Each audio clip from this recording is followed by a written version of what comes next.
qilamiz. O'shani tekshiruvdan keyin lecheniya yozamiz, o'tib ketadi. Olganmiz lecheniyalarni oldin nevrozga.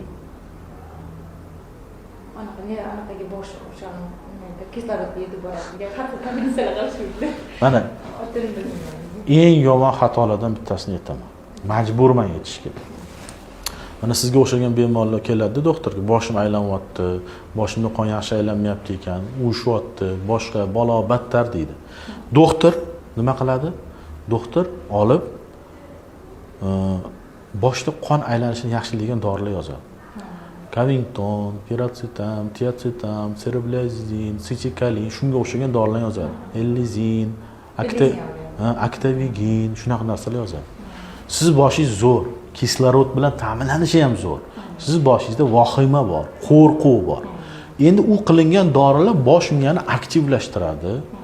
Qon aylanishini zo'r qiladi, bosh miyani yana ham ishlashini yaxshilaydi. Siz boshingizda nima bor edi? Qo'rquv bor. U o'sha yaxshi kuchaygan miyada qo'rquv ham nima qiladi? Kuchayadi. Va siz u lecheniyadan naf olmaysizda, aksincha nimagadir shu lecheniyadan sizda qo'rquv, xavotirlar kuchayganini, yana o'y xayollaringiz ko'payib ketganini his qilasiz.